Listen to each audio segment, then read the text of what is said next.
नमस्कार बंधुरा आज के आबार चले एक नतून चाकरिर विज्ञप्तिर भिडियो निये जेखाने तोमादेर आईसीडीएस कर्मी एवं सहायिका पदे किन्तु नियोग करा होबे। आईसीडीएस कर्मी एवं सहायिका पदे नियोग करा होबे। जेलाय जेलाय नतून नियोग शुरू हये गेछे, प्रत्येकटा जेलाते किन्तु नतून नियोग शुरू हये गेछे। दारुण एकटा सुखबर, शून्य पदे नियोग चलछे। जेखाने तोमादेर आवेदनेर शेष तारीख कत आछे 18/9/2024। एटी किन्तु आवेदन होबे शुधुमात्र अनलाइनेर माध्यमे किन्तु तोमरा आवेदन करते पारबे। अफलाइनेर माध्यमे बा कोनो इमेलेर माध्यमे किन्तु आवेदन करले किन्तु चलबे ना। एटी शुधुमात्र अफिशियल वेबसाइटे গিয়ে কিন্তু তোমরাকে অনলাইনের মাধ্যমে কিন্তু আবেদন করতে হবে। আজকের এই ভিডিওতে এই সমস্ত বিষয় নিয়ে আমি আলোচনা করব।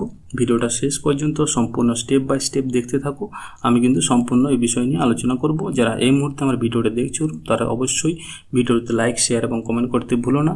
এবং এই মুহূর্তে আমার চ্যানেলে যারা নতুন আছো তারা অবশ্যই চ্যানেলটিকে সাবস্ক্রাইব করে বেল আইকনটি অন করে দিবে, যাতে এই রকমের নিয়োগের বিজ্ঞপ্তির ভিডিও তোমরা পেতে পারো। আমি এখন সরাসরি চলে যাব অফিশিয়াল নোটিফিকেশনে। আমি এখন চলে আসছি সরাসরি অফিশিয়াল নোটিফিকেশনে, যেখানে তোমাদের প্রথমে কি আছে দেখানো, আবেদনকারিনীর বয়স। আবেদনকারিনীর বয়স কত হবে? 21/8/2024 তারিখে আবেদন প্রার্থীর যে বয়স হতে হবে 18 থেকে 35 বছর। যেখানে তোমরা SC, ST, OBC, OBC B, EWS এবং পিডব্লিউডি প্রার্থীরা কিন্তু একটা বয়সের কিন্তু ছাড় পেয়ে যাবে। যেখানে তোমাদের প্রদত্ত দশম শ্রেণী পাস শংসাপত্রে লিখিত বয়সের ক্ষেত্রে কিন্তু সঠিক প্রযোজ্য, অর্থাৎ মাধ্যমিকের এডমিট কার্ডে যে লিখিত বয়সটা আছে সেটাই কিন্তু তোমাদের এখানে কিন্তু প্রযোজ্য হবে। ন্যূনতম শিক্ষাগত যোগ্যতা কত আছে? তোমাদের ন্যূনতম শিক্ষাগত যোগ্যতা কত আছে? 12 পাস হতে হবে। তোমরা কিন্তু 12 পাস হতে হবে। যেখানে এসসি, এসটি, ওবিসিরা কিন্তু সবাই কিন্তু একই, সবারই কিন্তু 12 পাস হতে হবে। তোমরা কিন্তু 12 পাস হতে হবে। এই পোস্টে আবেদন করার জন্য তোমাদের কি কি ডকুমেন্টস লাগবে দেখে নাও। প্রথমে আসছি বয়সের প্রমাণপত্র। বয়সের প্রমাণপত্র অর্থাৎ তোমরা মাধ্যমিকের এডমিট কার্ডটা দিতে পারো। শিক্ষাগত যোগ্যতা শংসাপত্র অর্থাৎ শিক্ষাগত যোগ্যতা তোমাদের এইচএস পাসের যে সার্টিফিকেট বা এইচএস এর মার্কশিট দিতে পারো, বা যারা আরো হায়ার কোয়ালিফিকেশন আছে তারা কিন্তু সেটা দিতে পারো। ভোটার কার্ড এবং তার সাথে স্থায়ী বাসিন্দার শংসাপত্র।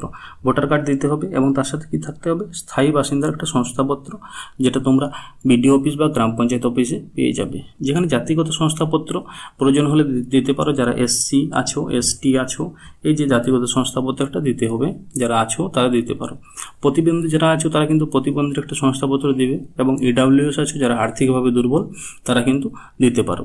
এবং কি বলেছে দেখো, উপরোক্ত শংসাপত্র সমূহ আবেদনপত্রে নির্দিষ্ট জায়গায় আপলোড করতে হবে। এগুলো সবগুলো কিন্তু তোমরা কিন্তু এখানে কিন্তু অনলাইনে কিন্তু আপলোড করতে হবে। তোমরা কি কিন্তু সবাইকে এগুলো অনলাইনে কিন্তু আপলোড করে নিতে হবে।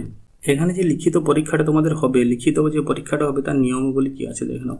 লিখিত পরীক্ষার ক্ষেত্রে বলছে অ্যাডমিট কার্ড তোমাকে ডাউনলোড করতে হবে এবং সেটা রঙিন কিন্তু কালার কিন্তু প্রিন্ট করে নিতে হবে। পরীক্ষার সময় কেন্দ্র এবং সমস্ত কিন্তু ওই অ্যাডমিট কার্ডে কিন্তু লেখা থাকবে। অ্যাডমিট কার্ডে লেখা থাকবে। পরীক্ষা কিন্তু স্মার্ট ওয়াচ, ফোন, ক্যালকুলেটর এগুলো কিন্তু ইউজ করা যাবে না। তার সাথে নীল, কালো বা ডট পেন তোমাকে নিচে রেখে আনতে হবে।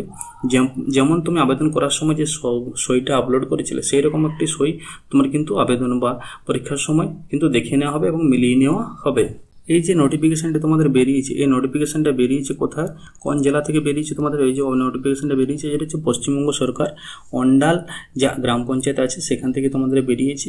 এটা শুধুমাত্র আমি একটা এক্সাম্পল দেওয়ার জন্য দেখে নিলাম। এখানে তোমাদের অফিসিয়াল যে ওয়েবসাইটটা আছে, অফিসিয়াল ওয়েবসাইট আছে ICDS-PSBDN.in। এই অফিসিয়াল ওয়েবসাইটে তোমরা চলে যাবে। সেখানে কিন্তু আরও অন্যান্য যে অফিসিয়াল বা অন্যান্য যে গ্রাম পঞ্চায়েত রিক্রুটমেন্ট বেরিয়েছে সেগুলো কিন্তু তোমরা সবাই ওখানে কিন্তু দেখতে পারবে। আমি শুধুমাত্র একটি নিয়ে আলোচনা করলাম। যেখানে তোমাদের আবেদনের তারিখ দেওয়া আছে কত, দেখো আবেদন শুরু হয়ে গেছে তোমাদের কত তারিখ থেকে আবেদন শুরু হয়েছে? 21/8/2024। 21/8/2024 তারিখ থেকে কিন্তু তোমাদের আবেদন শুরু হয়ে গেছে। যেটা কি বলেছে, শুধুমাত্র অন্ডাল গ্রাম পঞ্চায়েতে কিন্তু এটাই কিন্তু নিয়োগ হচ্ছে এবং তারা শুধুমাত্র অন্ডাল গ্রাম পঞ্চায়েতের স্থায়ী বাসিন্দা হতে হবে। এখানে কিন্তু তোমাদের যে অফিসিয়াল ওয়েবসাইট আছে সেখানে তোমরা চলে যাবে। অফিসিয়াল ওয়েবসাইট আছে www.ICDS-PSBDN.in। এই অফিসিয়াল ওয়েবসাইটে গিয়ে তোমরা দেখতে পাবে আর কোন কোন জেলায় কিন্তু বিজ্ঞপ্তি বেরিয়েছে। এখানে কিন্তু অন্যান্য সব জেলায় কিন্তু বিভিন্ন জায়গায় কিন্তু বিজ্ঞপ্তি বেরিয়েছে, তোমরা সেখানে গিয়ে দেখতে পারো। আমি শুধুমাত্র একটি এক্সাম্পল দিয়ে তোমাদের কিন্তু বুঝিয়ে দিলাম। তো এই ছিল আজকের বিজ্ঞপ্তির ভিডিও। তো নমস্কার বন্ধুরা।